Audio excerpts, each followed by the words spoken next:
Good morning and welcome to the show. I'm over here yucking it up with my friend, Vonda Gaynor, otherwise known as Vonda the Coupon Queen. We're having so much fun, and this really show are. has barely started. Yes. So you guys missed a lot. But at any rate, you've got some bargains here, and it kind of broke back memories. I look at instant coffee. My mom used to keep instant coffee in the house. Yes. I mean, I don't now, And but so did my grandmother. yeah, but back in the day, I guess it was okay. Yeah. Before we all became coffee snobs. Yeah, true. Yeah. True. But you can get a deal on this, can't you? Yes, I want to let everybody know how important it is to always check the clearance section at every store that you go to. So, coffee. Oh, what Don. do we got here? What is this? Cowie. Cowie, or Kauai, or whatever it is. Yes. Cowie. That's Kauai. like an $8 bag of coffee. Yeah. But it was on clearance for $1.75 with a $1 off coupon. So I only paid 75 cents for that bag of coffee. Wow. And it looks like pretty good coffee, too. It is. That's very good It's coffee. Hawaiian, apparently. Yes. Because it says aloha on the label. Yep. So Ooh. wow. So that's kind of cool. So you paid how much? 70 cents? 75. 75 cents. Where are you going to Yes. get a pound of coffee for 75 cents? Not going to happen. Yeah, you're not. Now, what else do we And got here? We have shampoo. Uh-huh. Originally priced, it was $4. Now, we all use shampoo. We And what do we all. got here? This is Garnier. Yep, Which Garnier is for actually a cheese. pretty well-recognized brand. Right. And it was on clearance for $2.50. Of course, I had a $2 off coupon, so I only paid 50 cents. 50 cents. 75, 50 cents. Holy mackerel. Yes. Normally, that'd be, I don't know, $4. Exactly. $5, whatever. And almost everybody has a Keurig. I do. K-Cups are very, very expensive. They are. So Maxwell House on clearance for $2.15. $2.15. What would something like this normally cost? $8. $8 Yes. for K-Cups. Yep. For K-Cups. Wow. Maxwell House. Wow. And you got this where? Winn-Dixie. At Winn-Dixie. At Winn-Dixie. And the shampoo from Walmart. From Walmart. Just from checking Okay. the clearance section. And then we have instant coffee. So, Yes, my favorite, which I hated as a young man. yes. But I guess my mom's generation and all, and it tastes like coffee, I guess. exactly. And I'm moving my mom here. So, and she drinks a lot of decaf. So I'm like, oh my gosh, $1.80? Well, there's times you don't want to make a full pot of coffee, but you might feel like having a cup. And Exactly. decaf, too. Not everybody drinks decaf. And some people, that's all they drink. That's all they drink is So, decaf. and now, where'd you find this again? Winn-Dixie. Winn-Dixie, once Just again. in the clearance section. So, 75 cents, 75 cents, 50, $50, $2. $2. What do we got here? $2 and change. Another $2 and change here? And $1.80. And $1.80. Holy mackerel. You can't beat That it. is a huge savings, Vonda. Yes. So, what would you recommend people do to find deals like this? Every store that they go to, head to the clearance section. I never ever leave any store without checking the clearance section. And all stores have a clearance section other than Dollar Tree, And where instead of everything's just- $1. Instead of just checking it, maybe that should be your first stop. True. That is true. Walk in there, go straight to the Straight to the clearance clearance section. section. Maybe you got a list of stuff. And, Exactly. go to the clearance section and see if you can And get look some at of the those items. tags. Winn-Dixie, for instance, they mark down their meats and their fresh produce. So just look for the tags, the bright orange tags or bright yellow tags, to buy everyday items that you use at a reduced price. Vonda Gaynor, Vonda the Coupon Queen, thank you so much for what you do to help our family save money. And of course, you're on Facebook Yes, as I am. Vonda Gaynor, the Yes, Coupon Queen the in Coupon parentheses. And we can get in touch with you through Facebook, I suppose, if we want to learn more. Absolutely. Thanks so much, and we'll be right back after your Waking Up with Don weather. Welcome back to the show. I'm here with Dan Hines from Dan Hines Coaching to talk about your family budget. Welcome back to the show, Dan. Always a pleasure to Thank see you, my Don. friend. Good morning. Good morning. What do we need to do to make sure that we can maintain a certain lifestyle from month to month and day to day? Yes, Aside that- working like crazy. Right, well, and that's a good question because we've been talking a lot this month about the 3 ways that you can get fit for 2015 with your finances. We talked about goal setting and getting on a budget, and today is also very important. We're talking about an emergency fund. And now you've probably heard about this as an emergency fund or a rainy day fund. And I also like to call it as a small thing insurance, because we have insurance like for our cars and for our health insurance and life insurance to help protect our family and our money from the big stuff. But what about the tiny things, like a tire goes bad on the car, or you just need to get something fixed in the house, or you need to get your air conditioner replaced? Washing machine, dryer, dishwasher, yes, absolutely. Things like that. One of your kids has, falls down and hurts themselves. It's one of those things where you need to have something there that if you don't have the cash in the bank, unfortunately, a lot of families have to put it on a credit card. Now, it might not be their fault, and it's a lot of families get stuck in that trap where something happens on the car, they put it on a credit card. They try to start paying it off, but then something else happens, and so they've got to put it on a credit card. And it just kind of has a cumulative effect. It spirals down. And you hear about people who live literally paycheck to paycheck. Yes. Which kind of says to me, maybe you're living a little beyond your means if you're living paycheck to Possibly. And that's where budgeting comes in. I actually just sat down with a client yesterday, and I had her fill out a budget, and we added up all the numbers, and the number that was on the page was actually less than what she makes. So in her head, she's living within her means. But there's something there where what's in her head and what she's actually doing isn't matching. So that's where budgeting comes in great. But to be honest, things happen. There are things that are outside of our control that we just can't plan for. And that's where that emergency fund comes in. So if I had a family that wanted to know, well, how much, try to get $1,000 and just put it in the bank and just leave it there. It's just for emergencies, that things you can't plan and things that just happen. And it takes a certain degree of discipline, too. Yes. I mean, some people think, oh, I got my tax return, let me go spend it. Why spend it when you can maybe save it? Exactly, and that's a great point, is that with tax returns coming up, maybe you can get that emergency fund ready to go. Now, if you have to use it to avoid putting more money on a credit card, that's fantastic. That's what it's there for. And I've talked to some clients that they get very anxious to say, well, there's no interest rate at the bank. I'm not making any money on that. But that's okay. It's there. It's insurance for the tiny things. And that's why it just wants to sit there. In case of emergency, you can just use it and forget about it. So the rule of thumb is, have at least $1,000, right? Right, starting out. Starting out. Yes. But your goal is to have 6 months. Right. You want to have maybe 3 to 6 months. I've talked to realtors that want to have a whole year, because if the housing market goes down again, they want to be ready for that. But the reason you have that big chunk of, and it's 3 to 6 months of your expenses. So whatever you spend per month. So it's not 3 to 6 months of your earnings, it's Correct. 3 to 6 months of your expenses. Right, because when we earn money, some of it goes to taxes, some can go to retirement or savings. So it's what you're actually spending each month that you want to have 3 to 6 months ready to go. And that's because, if both of you are working and one of you loses a job, then you've got some money that you can kind of live off for a little bit. And it's like a financial lifeboat. Yes, it is. It's a lifesaver. Yeah, you got to throw that ring out there just in case something happens. And that way you're using that bank account rather than a credit card. And that's the real goal, is to break that cycle that some families have gotten into. How do you go about all that, though, Dan? I mean, you start out with $1,000, and then what do you say? Well, whatever I can comfortably save every month will go into that, or ooh, that's a good question. How do you set that number of how much you should save every month to get this financial life? Well, and that's where the budgeting comes in, because you've got so much money coming in, and you want to put a dollar or a name on every dollar to say some's going to food and to bills and maybe saving for retirement, and a lot of it for us is paying off some debt.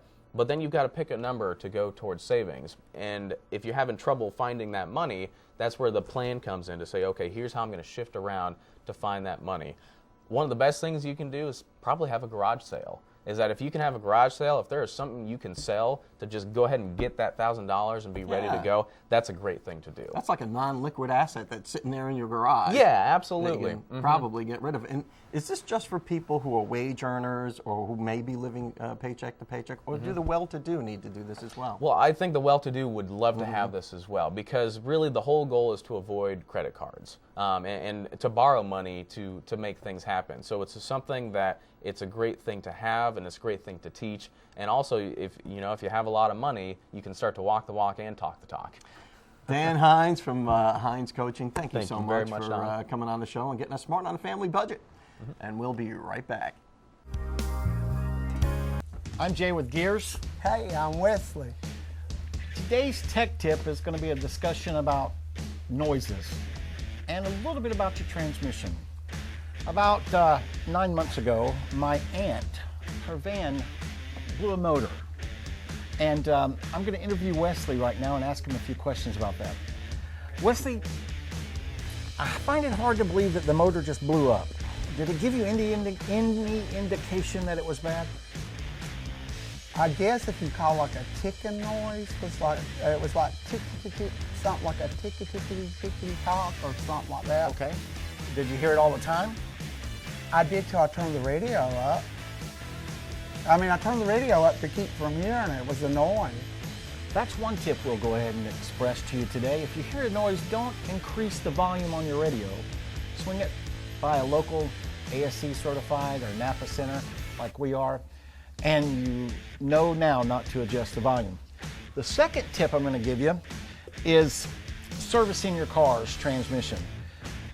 Transmissions, believe it or not, do need to be serviced like oil changes. But if you're having an existing problem, don't service it. The next couple of tips will go into detail about transmission services.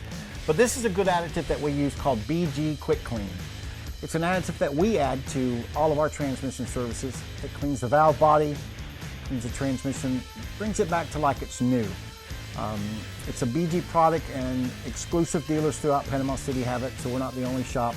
But in the next couple of tech tips, we'll tell you more about your transmission's maintenance. So today we want it to mainly make sure that you, what don't you do? Don't turn up the radio when it goes tickety tockety. Please don't turn up your radio when you hear noise. Welcome back to the show. I'm here with Heather Noyes from Raymond James Financial right here in Panama City. And we had made some financial resolutions for the new year. Yes. And we had gone through 9 of them already, and there was 12 of them, so we've got the last 3 today. Right. So Heather, what are some of these financial resolutions that we need to do? Well, starting off at number 10, you want to make sure that your retirement plan is on track. Back whenever we had the recession, a lot of people really got off track and had a hard time catching back up. And also focusing on not just one specific number. Like I've heard people say, well, I'm okay as long as I've got X amount in my account to retire on. And having that one figure, which there's a lot of commercials out there too that advertise your number that you need. Mm-hmm. This is a constantly changing animal, if you will. I mean, there's so many different facets of retirement planning, including your contributions, the fluctuations in the market. A lot of people will use the little calculators they find online, which use a set rate of return. So they may assume that they're going to earn 7% per year. But if you've been invested before, you know that it's not a straight 7% per year or 8 or 5 or whatever, that it fluctuates. Some years it's much higher, some years there's losses. So accounting for those types of things in your retirement plan and not just really focusing on that one number. It's funny you should bring up the recession and people maybe getting out of a retirement plan for a while. Just anecdotally, I have friends of friends who have had job changes, and they've gone through their 401 just to live, and now here they are. Maybe they're back in the job market, and they got to make up for lost time. And that's a lot of making up to do if they're especially at that stage of the game anyway. So making changes, so getting back on track is one of the things. So the changes that you need to make, looking at the pitfalls that you found basically in your plan as we've gone through all the different resolutions, going in and making those changes and being really proactive on them. So if you have fallen behind because you had to take money out of your retirement plans, you really need to figure out what you've got to be setting aside to reach that retirement goal. Yeah, so maybe before you were doing 15%, maybe you need to up it quite a bit or double it, who knows? Right.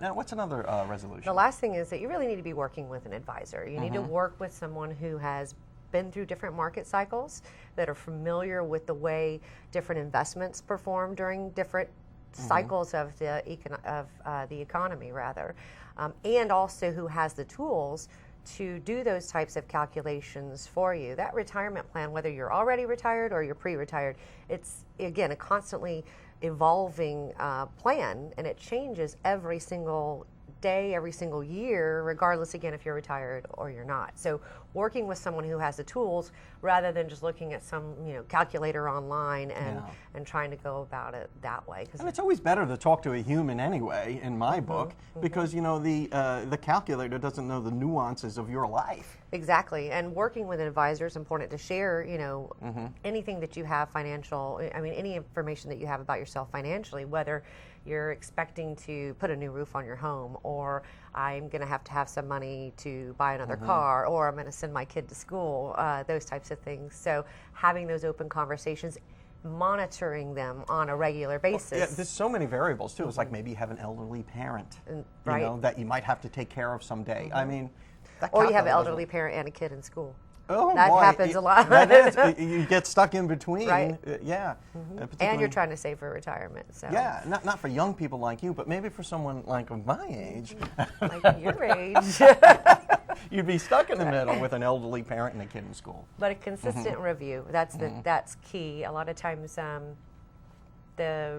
some advisors will set you up and then that's it. They forget about you and they don't meet with you on a regular basis. So that's something that needs to be implemented, that you need to be meeting with that advisor. Yeah, they just don't give you a plan and say, okay, See thanks you for your later. business. Yeah. You got to go back. And that's why, Heather Noyes, you're not just a financial advisor, you're a life advisor. Isn't that right? That is. Thank you so much for Thank those you. helpful tips. And we'll be right back. Welcome back to the show. I am here with Laura Nelson, the accountant from A-List Accounting. Laura, you know, you kind of helped me out with accounting, and I got to tell you, there are so many things to know. I mean, this is why you have this education and this expertise for people like me who can't be bothered. Correct. And all the way, Jesus, correct, you are an idiot. Thank you, Laura. Thank you so much. She goes, oh yeah, you don't know much about this, do you, Doc? That's right, and that's why you're here. You know, we talked about deductions because it is tax time. And last time, I think we talked about the child care credit. Right. Now, a credit is different than a deduction, isn't it? Correct. A credit is more beneficial And why is that? because you get the full credit. So if you get $200 credit, it's the $200 credit. It's not like a percentage. Right, of your AGI. Like of the your other adjusted ones. gross Yes. income. Yes. See, this is the lingo that they speak, just to keep guys like me confused. So a child care credit is a full, boom, you get that dollar Right. amount. There's really no formula that you need to plug in there. Correct. If you can get a credit is more beneficial than just a write-off, just a normal write-off. Yes. Now, also, we talked about last time about moving expenses.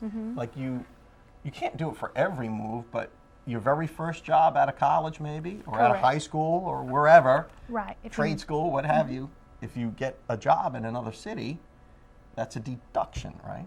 correct. Over 50 miles. Okay. So Now, the deduction is, do you get to deduct the full amount, or is that another little screwy formula we need to worry about? no, you get to deduct the miles and the U-Haul rental, that kind of thing. So So you get a certain dollar an amount or whatever for each mile, correct. and then that comes off your adjusted gross income Correct. to lower your taxes. Tax bracket. Yep. Okay, well, that's good. And then military reservist travel expenses. Now, we've got a lot of military in the area. We have a lot of people who might be National Guardsmen or reservists. Their travel to and from the base or their place where their drill is deductible? Over 100 miles. So if they go over 100 miles, it's deductible. Okay, so if we go over 100 miles to drill, Right? we can deduct that mileage. Correct. And they give you so many cents or whatever per mile. 56 cents. 56 cents. Okay, well, the largesse from the government is awesome, isn't it? A whole 56 cents a mile. It's better than none. It is better than 0 cents a mile, That's but right. yeah, it's the least the government could do, I suppose. I mean, you're serving your country, and you know these reservists. A lot of them are lower enlisted people. They don't make a lot of money to begin with, you know. Right. So they're out there serving their country, being at the ready. Why not? Give them the 56 cents. Okay. Exactly. I can't even say that word. Amortizing. Amortizing bond premiums. You're gonna have to explain that one to me. Yes. We have to have more time for that one. In right. terms of to That's go a into whole more other show, isn't it, Laura? to go into more detail on that Yeah. one. Yes. But bond premiums in some way, shape, or form Correct. is a deduction. Correct. Okay, so that's good to know. Now, this is an intriguing one to me because no one's ever explained the purpose of alimony to me. Not that I have to worry about that, of course, but because I do love my wife. Legal fees paid to secure alimony. Yes. So, is that for the say? I'm just saying, for instance, don't send me hate mail. If a lady's getting divorced and she needs to hire a lawyer to get alimony, those legal fees are deductible. for the person that pays the alimony. Oh, so say it's for the ex-husband Yes. has to pay her lawyer or his lawyer or both lawyers, or Well, it depends on how it comes out at the end, but the fees he has to pay to his lawyer, basically, to get that alimony judgment or whatever. figured. Yeah. okay, so then that's a he can- deduction for the Yes. payee. Correct. Okay, or the payor. Yeah. Yeah. Yeah, so whoever's paying alimony gets to deduct the legal fees. Correct. Okay, needed to get through that whole mass. Yes. Laura, thank you so much for depressing me with all of this. And no, but suffice it to say, if you're unsure, call you, right, at A-List Right. Accounting. Yes. And how do we get in touch with you? You're on Facebook. I know that. Yes. At alistaccounting.com or at 850-249-0315. Laura Nelson, Ace Accountant, thank you so much for coming on the show and putting up with me. And we'll see you next time.